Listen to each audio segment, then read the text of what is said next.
The embers glow, a soft, pulsating heart in the vast velvet darkness of the desert night. Can you feel its warmth? Just a little against the cool air that whispers through the tent flaps, carrying the scent of dry earth and distant sage. It's a comforting smell, isn't it? The desert, in its own way, has a profound quiet. A quiet that teaches you to listen, not just with your ears, but with your very soul. My name is Hagar, and tonight, as the stars sprinkle across the heavens like spilled jewels, count them if you wish, though you'll never reach the end. I find myself thinking back, as old women often do, to a time when I felt very, very small and very, very lost, but also to a time when I learned that even in the deepest wilderness, one is never truly alone. Settle in, my friend. Let the sounds of the night cradle you, the gentle hiss of the fire, the distant call of a night bird. Let your breath deepen, soften. There is no need to rush. We have all the time in the world here under God's watchful eye. My journey began in Egypt, though that feels like a lifetime ago now. A different world entirely, lush and green with the Nile's generous embrace. I was a young woman then, not much more than a girl, caught in the currents of fate. One day, I was simply given, a servant, a handmaiden, to a woman named Sarai, a woman of great beauty, they said, though her heart carried a sorrow as vast as the desert itself.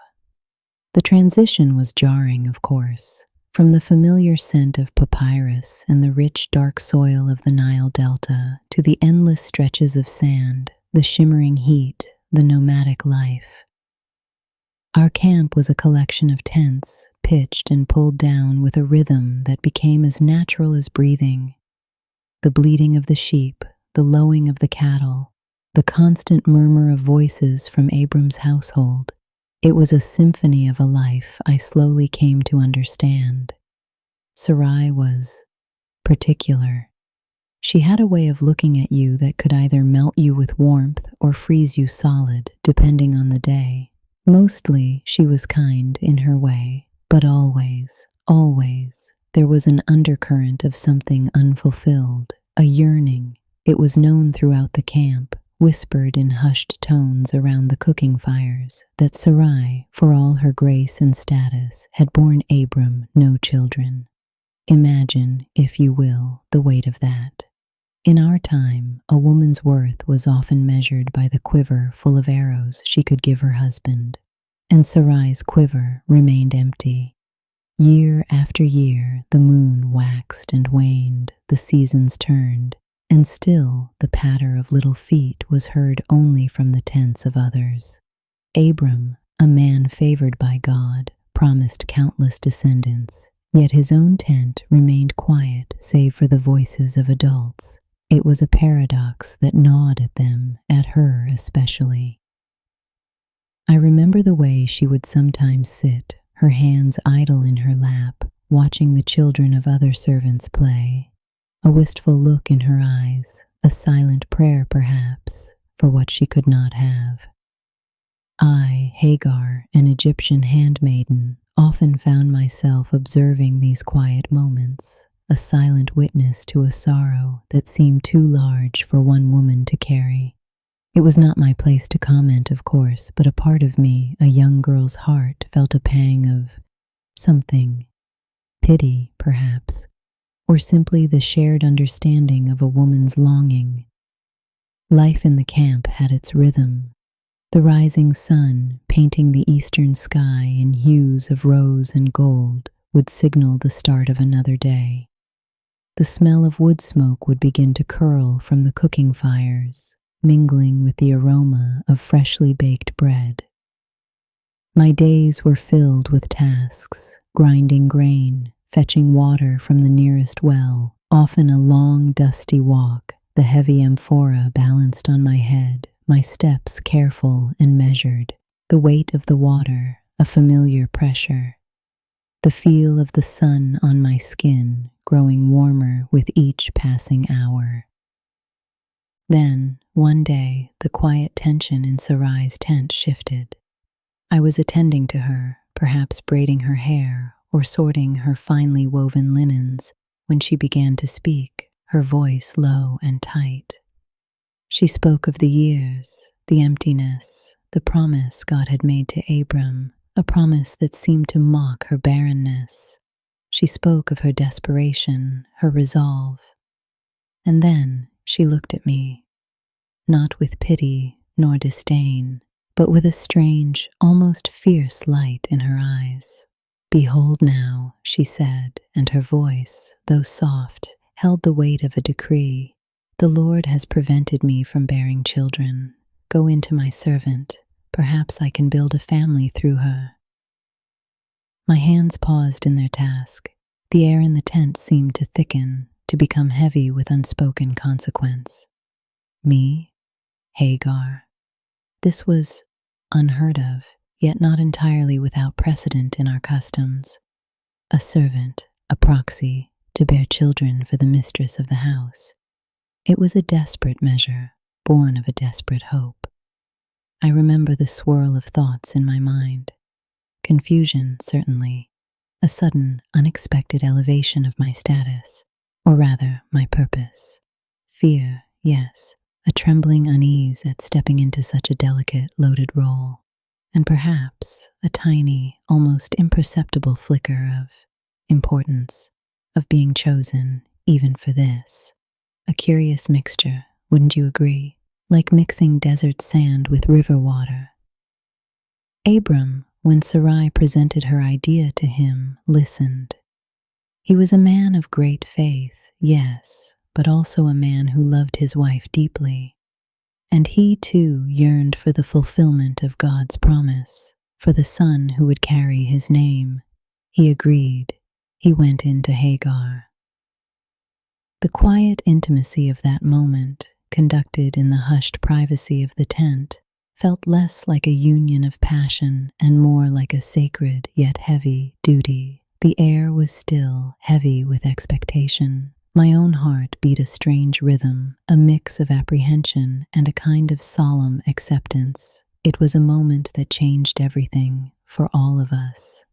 And in time, my body began to tell its own story. The subtle shift in my belly, the gentle swelling, the new sensations within. I was pregnant, a tiny spark of life growing within me, Abram's child and Sarai's in a way. The news spread through the camp, not with shouts of joy, but with a quiet, watchful tension. This is where the humor, such as it is, begins to curdle a little, like milk left too long in the sun. For when Sarai saw that I had conceived, when the proof of my fertility bloomed visibly, a curious thing happened. My status changed, yes, but not in the way she perhaps envisioned. A subtle shift in the way others looked at me, a new deference perhaps. And I, a young woman, suddenly carrying the weight of the future, perhaps allowed a flicker of, a flicker of something that might have looked like contempt in Sarai's eyes. It wasn't intentional, not truly. It was simply the profound, undeniable truth of my burgeoning belly, a silent testament to a life she so desperately wanted but could not achieve. It's hard, isn't it, to look at someone else's fulfillment of your deepest longing and not feel a twist of bitterness. I understood that, even then, but understanding doesn't always soften the blow of human emotions. Sarai's gaze, once perhaps distant or even kind, now sharpened, honed by jealousy. The camp, which had once felt like a large, bustling family, began to feel like a stage where a quiet, simmering drama was unfolding. Her words grew sharper, her tasks for me more demanding. The gentle rhythm of my days was broken by an increasing undercurrent of harshness. "My wrong be on you," she cried to Abram one day, her voice trembling with accusation. "I gave my servant to your embrace, and now that she sees she has conceived, she looks at me with contempt. May the Lord judge between you and me." Abram, bless his heart, found himself caught between two stones. Behold, he replied to Sarai, his voice weary, your servant is in your power. Do to her as you please. And she did. Oh, she did. Sarai dealt harshly with her. The words are simple, but the reality was a slow, grinding torment. The work grew heavier, the words more cutting, the glances colder. Every day was a reminder of my altered status and hers. The air in the tent grew thick with her resentment, a suffocating blanket I could not escape. I was no longer merely Hagar, the handmaiden. I was Hagar, the mother of Abram's child, the visible proof of Sarai's barrenness. My spirit, once resilient, began to fray. The joy of the life growing within me was overshadowed by the constant, relentless sting of Sarai's cruelty. Each sunrise brought not a promise of a new day, but a fresh wave of quiet dread. The whispers in the camp, once of Sarai's longing, now spoke of her harshness towards me. It was a lonely existence, even amidst the bustling tents. One evening, as the sun dipped below the horizon, painting the sky in fiery oranges and purples, I made a decision. A desperate, foolish decision perhaps, but one born of utter exhaustion. I could not stay, not like this, not with the child within me who deserved peace, not constant strife. I would rather face the wilderness than endure another day of Sarai's relentless hand. My heart thumped a frantic rhythm against my ribs as I gathered what little I could. A small skin of water, a handful of dried dates, a thick cloak against the desert chill. The camp was settling into its nightly quiet, the fires beginning to dim. I moved like a shadow, each step deliberate, careful not to disturb the slumbering world around me. The fabric of my dress brushed against the tent walls with a soft rustle, a sound that seemed deafening in the stillness. I slipped out, past the watchman, past the sleeping animals, past the last flickering embers of a dying fire. The air was cool, almost sharp, a stark contrast to the stifling warmth of the tent. I turned my back on the camp, on the only home I had known for years, and stepped out into the vast, indifferent embrace of the wilderness. Each footfall on the soft sand felt like a whispered farewell. The wind, which had been a gentle companion inside the camp, now tugged at my veil with an insistent, lonely whisper. The stars, countless and indifferent, watched my solitary departure. I walked without a clear destination, only a desperate need to be away. Away from the accusations, away from the harshness, away from the suffocating weight of a love triangle I never asked to be a part of. Just away. My only companion was the life stirring within me, a silent promise and a heavy burden. The desert stretched before me, boundless and silent, holding both the threat of oblivion and the faint, fragile hope of freedom. The desert stretched before me, boundless and silent, a vast, undulating sea of sand and stone under a sky that seemed impossibly wide. Each grain of sand, an infinitesimal part of an endless tapestry, seemed to echo my own insignificance. My feet, accustomed to the worn paths of the camp, now sank slightly with each step into the soft, yielding earth, leaving faint impressions that the wind would soon erase. The air, which had been cool with the fading night, began to awaken with the first hints of dawn. A pale gray light bled into the eastern sky, slowly, gradually, pushing back the deep indigo. It was a beautiful sight in its own stark way, but one that brought with it the promise of the relentless sun, the sun that would bake the land, parch the throat, and steal strength with every rising degree. I walked and walked. The world around me was a blur of muted browns and ochres, punctuated by the occasional hardy scrub clinging stubbornly to life. My mind, usually a quiet river, was now a churning torrent of fear and defiance. Fear of the unknown, of the emptiness stretching before me. Defiance against the woman who had driven me to this point, and against the man who had allowed it. My hand unconsciously went to my belly, a small protective gesture. Within me, a new life, innocent and vulnerable, depended entirely on my resilience. This was not just about Hagar anymore. This was about a son, Abram's son, a descendant promised by God, now fleeing into the desolate waste because of the very people who had yearned for him. The irony of it was a bitter taste in my mouth, sharper than any desert berry. Hours blurred into an indistinguishable continuum. The sun climbed higher, relentless, beating down on my head, on my shoulders. The heavy cloak, meant for the chill of night, now felt like a suffocating burden. Sweat trickled down my temples, stinging my eyes, mingling with the dust that coated my skin.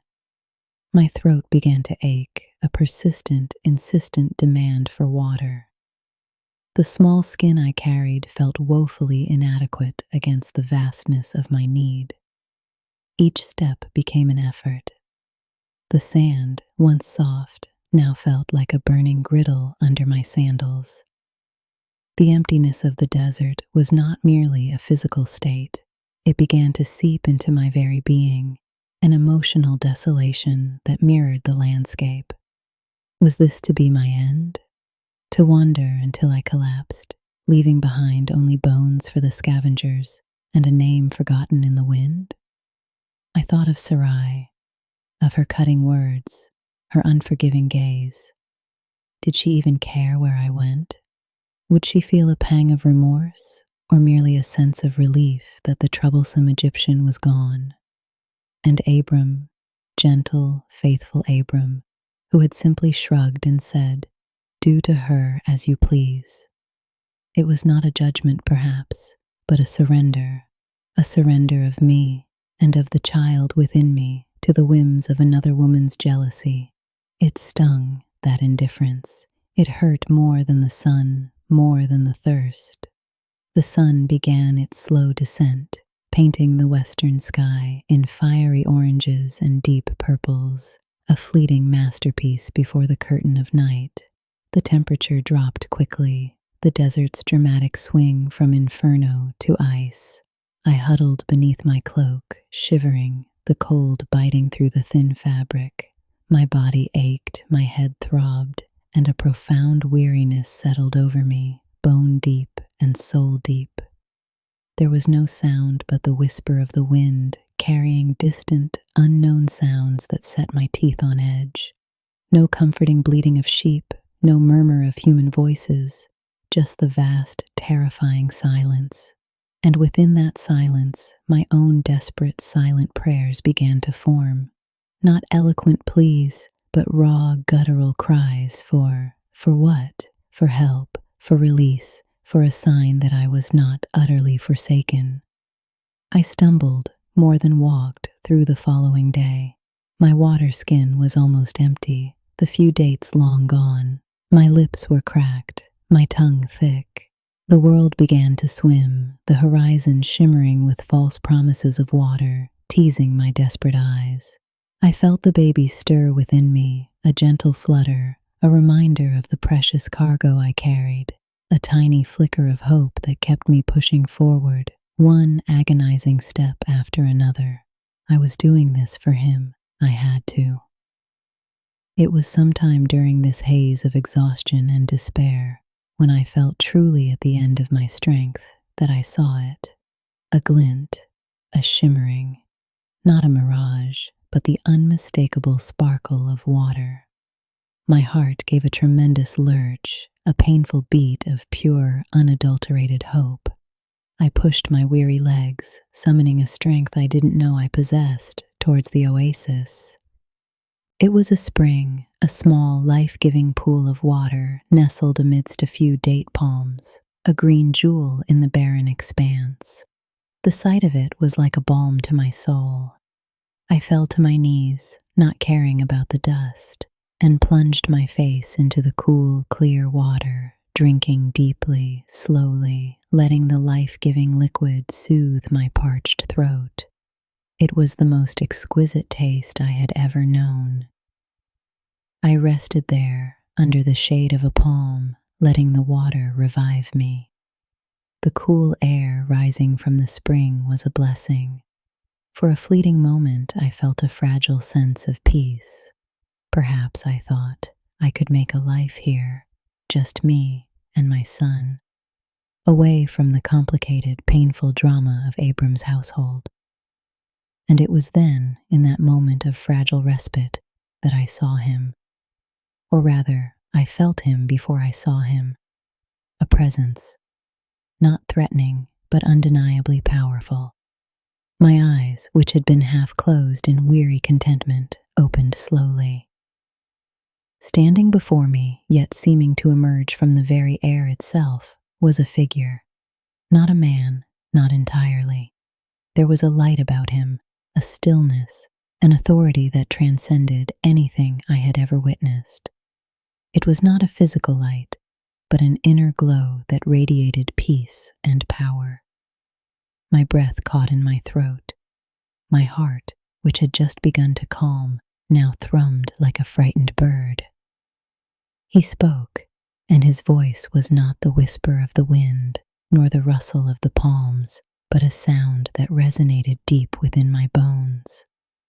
Hagar, he said, and the sound of my name, spoken by this divine messenger, was both startling and strangely comforting. Sarai's servant, where have you come from, and where are you going? The questions, simple as they were, pierced through my weariness, through my defiance, through all the carefully constructed walls I had built around my pain. Where have you come from? From a place of harshness, of rejection, of silent suffering. Where are you going? To nowhere, to oblivion, to a desperate attempt at freedom that felt more like a slow death. I could not lie to him. It felt as if he already knew the answers, that he saw into the deepest crevices of my heart. I am fleeing from my mistress Sarai, I managed to whisper, the words tasting like dust and sorrow on my tongue, the truth raw and unvarnished. He listened, his gaze unwavering, yet filled with an understanding that transcended human judgment. And then he spoke again, his words carrying the weight of a divine decree, yet delivered with a gentle firmness. Return to your mistress and submit to her authority. My blood ran cold. Return? My mind reeled. After all this, after the suffering, the flight, the desperate journey into the unknown, to go back to the very source of my torment. It felt like a cruel jest. A sudden, sharp disappointment, a wave of despair washed over me. Had I come all this way, faced death in the wilderness, only to be told to turn back and endure more of the same? The absurdity of it, the stark, brutal irony, almost made me laugh, a hollow, bitter sound that died in my throat. But before I could voice my protest, before the questions could fully form on my lips, he continued, and his next words were like water to my thirst, like shade in the scorching sun. I will multiply your descendants exceedingly, so that they shall not be counted for multitude. Descendants, a multitude, the very promise given to Abram, now spoken to me. To Hagar, the Egyptian handmaiden, the one fleeing, the one deemed insignificant. A wave of awe, profound and humbling, washed over me. He saw me, he saw the child, he saw the future. Then he spoke of the child within me, as if he could already see him, know him. Behold, you are with child, and you shall bear a son. You shall call his name Ishmael, because the Lord has heard your affliction. Ishmael, God hears, a name that was a promise, a testament. He had heard my silent cries, my desperate pleas, my unspoken agony in the wilderness. They had not been lost to the wind. God had heard. The realization was a sudden, overwhelming flood of relief, of gratitude, of wonder. And then a prophecy about my son, Ishmael. He shall be a wild donkey of a man, his hand against everyone, and everyone's hand against him, and he shall dwell over against all his kinsmen. A fierce spirit, untamed, independent, a warrior perhaps, a survivor. It wasn't a gentle prophecy, but it was a testament to his strength, to his place in the world, a unique path laid out before him. A wry smile, a true one, touched my lips. A wild donkey of a man. Yes, I could almost see it, even then. He would be like the desert itself, untamed and resilient. In that moment, everything shifted. The barren land around me no longer felt so desolate. The crushing weight of loneliness lifted. I was not alone. I had never been alone. God had seen my affliction. God had heard my cry. I looked at him, the angel of the Lord, with reverence and a heart full to bursting. And I spoke, the words coming from the deepest part of my soul, a whispered prayer of recognition and praise. You are the God who sees me. El Roi, a name for the God who did not turn away, who did not forget, who sought out the forgotten. And because of that moment, because he saw me and spoke to me and promised me, I named that well. That precious, life-saving spring in the wilderness. I named it Bir Lahai Roi, the well of the living one who sees me, a perpetual reminder, not just for me, but for anyone who might pass by, that even in the most desolate places, God is present and God sees. The divine presence began to recede, fading back into the shimmering air, leaving behind only the gentle murmur of the spring and the vast, peaceful silence of the desert. But I was changed, utterly, profoundly changed. I was still alone by the well, still a fleeing handmaiden with a child in my womb, but I was no longer unseen. I was no longer lost. I had a name for God and a name for my son and a purpose that had been given directly from heaven itself. The path back to Sarai's camp would be difficult, no doubt. The harshness would likely still be there. But now I carried a secret in my heart, a divine promise that would sustain me. I had been seen, I had been heard, and that made all the difference. The desert air, now sweetened with the lingering memory of a divine presence, felt different. It was no longer an adversary, but a witness. I sat by the well, Bir Lahai Roi, for a long time, letting the weight of the encounter settle upon me. The sound of the water, bubbling softly, seemed to whisper the name of God, El Roi, the God who sees me. My weariness was still there, a physical ache in my bones, but the deep, gnawing despair had lifted, replaced by something akin to a quiet strength. The path back to Abram's camp, which had seemed impossible, now felt daunting, yes, but no longer insurmountable. I had a command from God and a promise, and those, I realized, were more potent than any fear. Slowly, carefully, I replenished my water skin. The water tasted sweeter now, imbued with a sacred memory. I ate the last of my dried dates, savoring each bite, feeling the sustenance it offered.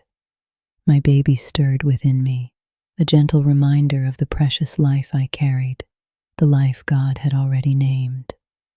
Ishmael, God hears. The journey back was not easy. The sun was still fierce, the night still cold, but my steps were no longer those of a desperate fugitive. They were the steps of one who had been seen, who had been given a mission. Each footfall on the sand felt purposeful, carrying me closer to a destination I now understood was meant for me. I thought of Sarai and the harshness that awaited me. Would she have changed? Unlikely, but I had changed. I was no longer merely her servant, driven by her will. I was Hagar, the one to whom the angel of the Lord had spoken, the mother of Ishmael, a multitude promised by God himself. That knowledge was a shield, a silent strength that wrapped around my spirit. When I finally saw the familiar outlines of Abram's tents in the distance, a strange mix of apprehension and resolution settled over me. The smell of wood smoke, the distant bleating of sheep, sounds that had once brought me comfort, then pain, now held a new significance. This was where I was meant to be for now. I returned just as the angel had commanded. I submitted to Sarai's authority just as I was told. The harshness, I confess, did not entirely vanish. Old habits, like old resentments, die hard, but something was different. Perhaps it was the quiet confidence that now resided within me, an unshakable inner peace that even Sarai's sharpest words could not fully pierce. I knew who I was and whose I was, and in due time, my son was born. A strong, healthy boy with a spirit already evident in his lusty cries. I named him Ishmael, just as the angel had instructed. God hears. Every time I spoke his name, it was a whisper of that miraculous encounter in the wilderness, a constant reminder of the God who had seen me in my affliction. Abram, my master, was 86 years old when Ishmael was born. He loved his son. I saw the joy in his eyes, the pride as he held the boy. For 13 years, Ishmael was his only son, the heir to the promise, or so it seemed. We were a family in our own complicated, imperfect way. Life went on, with its rhythms of joy and sorrow, peace and occasional friction. Ishmael grew, a vibrant, energetic boy, just as the prophecy foretold. A wild donkey of a man indeed, full of life and a fierce independence. I watched him, my heart overflowing with love and a quiet sense of triumph. He was the living proof of God's promise to me, the unseen, the overlooked. Then, many years later, another miracle occurred, a miracle that ironically would reshape our lives once more. Sarai, now called Sarah, at the age of 90, conceived and bore a son, Isaac. Laughter, and with Isaac's arrival, the delicate balance of our household, always precarious, shattered. Sarah, now a mother herself, saw Ishmael, then a young man, playing. Perhaps she saw too much of me in him, or perhaps she feared for Isaac's inheritance. "Cast out this slave woman with her son," she cried to Abraham, "for the son of this slave woman shall not be an heir with my son Isaac." Abraham was deeply distressed, for Ishmael was his son, but God spoke to him, confirming Sarah's words, reassuring him that Isaac would be the heir, but also saying, "I will make a nation of the son of the slave woman also, because he is your offspring." And so it happened again. This time I was sent away not in secret, but with Abraham's sorrowful blessing, a loaf of bread, a skin of water, and his son, my son, Ishmael. The desert beckoned once more, but this time, though the journey was still hard, though the grief was still sharp, I was not utterly lost. I had the memory of Bir Lahai Roy. I had the name El Roy etched on my heart. We wandered in the wilderness of Beersheba. The water skin eventually ran dry. My heart, though bolstered by faith, still ached with a mother's fear. I laid Ishmael under a bush, unable to watch him die of thirst. I sat down a bowshot away, weeping, crying out to God, "Let me not look on the death of the child." And God heard the voice of the boy. The angel of God called to me from heaven, "What troubles you, Hagar? Fear not, for God has heard the voice of the boy where he is. Arise, lift up the boy, and hold him fast with your hand, for I will make him into a great nation." And then God opened my eyes, and I saw a well of water hidden in plain sight, just as he had been hidden, yet present all along. I drew water, gave it to Ishmael, and he drank. We lived, we survived, and God was with the boy, and he grew up and became an archer, dwelling in the wilderness, and I took a wife for him from the land of Egypt. My friend, you see, the wilderness has a way of stripping everything away, doesn't it? All the comforts, all the certainties, all the ways we define ourselves. And sometimes it is only in that vast, empty space that we can truly hear the whisper of God, that we can truly see his hand. I was a servant, a foreigner, a woman overlooked. But God saw me. He saw me in my affliction. He heard my cries. He gave me a promise, and he kept it. He gave me a son, and he protected him. Even when men forgot, even when I felt utterly forsaken, he was there, the God who sees me, El Roy. And so tonight, as you drift closer to the edge of sleep, let that truth settle deep within your heart.